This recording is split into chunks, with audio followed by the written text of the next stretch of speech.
பயங்கரமான மழை இங்கே தொடர்ந்து 3 நாட்களாக மழை பெஞ்சிக்கிட்டே இருக்குது. மழை, காஃபி, இளையராஜா அப்படின்னு நிறைய பேர் ட்வீட்ஸ் போடுவாங்க. இன்ஸ்டாகிராம் போஸ்ட், ஃபேஸ்புக் போஸ்ட்லாம் பார்த்துருப்பீங்க. நிஜமாகவே இப்போது இந்த மழையில் ஒரு இளையராஜா பாட்டு ஓடிக்கிட்டு இருந்துச்சு.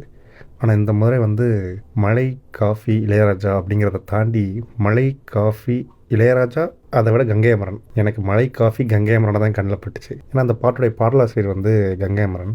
ரொம்ப ஃபேமஸான பாட்டு, பலமுறை கேட்ட பாட்டு தான். ஆனால் இன்றைக்கி இந்த பாட்டை கவனிக்கும் போது ஒரு விஷயம் ரொம்ப அழகாகப்பட்டுச்சு. இந்த பாடலுடைய வரிகள். வழக்கமாக நம்ம பாடல்கள்னு கேட்டாலே ஒரு விஷயத்தை அளவுக்கு மீறி எக்ஸாஜரேட் பண்ணி சொல்லி தான் நம்ம பார்த்துருக்கோம். அப்படி இருக்கிறதுனால தான் அது பாட்டும் கூட. ஒரு பெண்ணை பூன்னு சொல்கிறது, ஆணை ஆண் சிங்கம்னு சொல்கிறது, இந்த மாதிரியெல்லாம் பாடல்கள் நிறைய கேட்டிருப்போம். மன்னவனே அப்படிங்கிறது, இளவரசியே அப்படிங்கிறது. ஸோ அந்த மாதிரி பாட்டுனாலே இந்த மாதிரி ஒரு ஓமை மாதிரி வச்சு ஒரு எக்ஸாஜரேட் பண்ணி தான் பேசி பார்த்துருப்போம். அப்படி இந்த பாட்டை கேட்டுக்கிட்டு இருக்கும்போது எல்லா வரிகளும் அப்படி தான் இருந்துச்சு.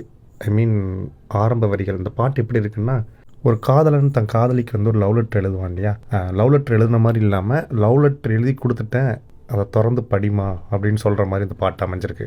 வேற ஒரு விஷயத்தோட ஓமையாக வச்சு எழுதியிருக்காங்க. ஸோ அந்த பாட்டு பூவான ஏட்டத்தொட்டுன்னு சொல்லி பொன்மனச்சம்பளங்கிற படத்தில் உள்ள பாட்டு. பூவான ஏட்டத்தொட்டு பொன்னான எழுத்தால், அதாவது லெட்டரு பூ மாதிரியான லெட்டர் அப்படிங்கிறேன். பூவான ஏட்டத்தொட்டு பொன்னான எழுத்தால், அழகான எழுத்தால் எழுதியிருக்கேன். கண்ணான கண்ணுக்கு ஒரு கடுதாசி போட்டேனே. ஆக்சுவலாக உனக்கு லவ் லெட்டர் கொடுத்துட்டேன். இதை ஈஸியாக சொல்லாமல் எப்படி சொல்லலாம்? பூவான ஏட்ட தொட்டு பொன்னான எழுத்தால் கண்ணான கண்ணுக்கு ஒரு கடுதாசி போட்டேனே. ஏட்டை பிரித்து என் பாட்டை படித்து ஏந்தி கொள்ளமா என்னை தாங்கி கொள்ளமா. லெட்டரை பிரித்து அந்த பாட்டை படித்து என்னை ஏந்திக்கமா, என்னை தாங்கிக்கம்மா அப்படின்னு சொல்கிறாரு. இப்போ அதுக்கு அந்த பொண்ணு என்ன ரிப்ளை பண்ணுறாங்கன்னு பார்த்தோம்னா, பூ மாதிரி ஒரு லெட்ரு, பூவான ஏட்ட தொட்டு பூ மாதிரி லெட்டர் எடுத்து உனக்கு ஒரு எழுதுனேன்னு சொல்கிறதுக்கு பதிலாக ஏடா என்னையே தொட்டு எழுதுடா அப்படிங்கிறா. ஏடாக என்னை தொட்டு எழுதுங்க பாட்டு ஒன்று, நான் அதுக்காக காத்திருக்கேன்.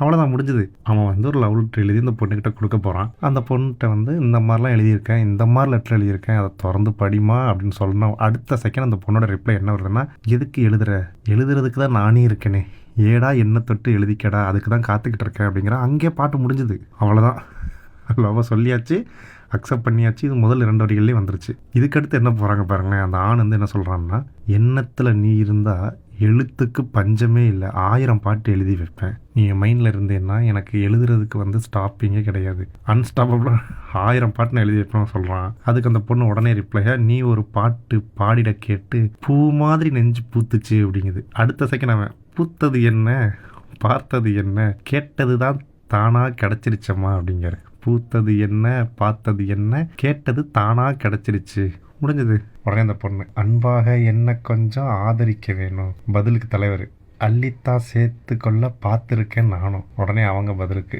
ஆசையை நான் தான் மறைச்சி வச்சேன். கிட்டத்தட்ட முதல் 2 வரிகளே காதலை சொல்லியாச்சு. அதுக்கப்புறம் மேற்கொண்டு அவங்களோட ஆசைகளை பற்றி தான் பேசிக்கிட்டே இருக்காங்க. காதலை சொல்ல லெட்டரை திறந்து படிமான்னு சொன்னார். இப்போ அந்த பொண்ணு சொல்லுது, பொண்ணான உன் மனசை எப்போதோ புரிஞ்சுக்கிட்டேன், புது வழி தேடி சேர்ந்துக்கிட்டேன்.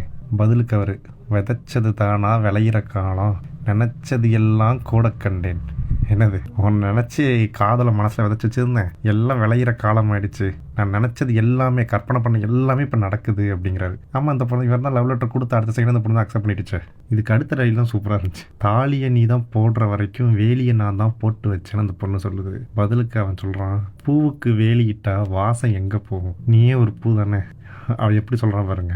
அந்த பொண்ணை பூவாக நினச்சி, நீயே ஒரு பூ தான், பூவுக்கு உனக்கு நீயே வேலி போட்டுக்கிட்டேன்னா அந்த வாசம் எப்படி வெளியே வந்தானே ஆகும். பதிலுக்கு அந்த பொண்ணு சொல்லுது, பூவள்ளி நீ கொடுத்தா பொண்ணு ஒன்றை சேரும். தலைக்கு பூ வச்சிருக்குல்ல, பூவள்ளி நீ கொடுத்தா பொண்ணு ஒன்றை சேரும். உடனே எப்படி ஃபினிஷ் பண்ணுறாங்க பாட்டை, கேட்டதையெல்லாம் நான் தரவா, நீ என்ன கேட்டாலும் வாங்கி தரேன், அவ்வளோதான். திரும்பியும் பூவான ஏட்டத்தொட்டு பொண்ணான எழுத்தாலே. ஒரு சின்ன பாட்டு தான். வழக்கமாக நம்ம இந்த மாதிரி பாடல் நிறைய கேட்போம். திடீர்னு இந்த பாட்டு கேட்கும்போது அப்படி ஒரு இது, அது ஏன் அப்படின்லாம் தெரில. கேட்டேன், பயங்கரமாக இருக்கே, யாரா அந்த லிரிக் ரைட்டர்னு பார்த்தா கங்கை அமரன். நம்ம கங்கை அமரனை என்னெல்லாமோ நினச்சி வச்சிருக்கலாம். ஆனால் இருந்தாலும் தலைவன் ஒரு சில விஷயத்தில் கெட்டிக்காரராக இருக்கார்.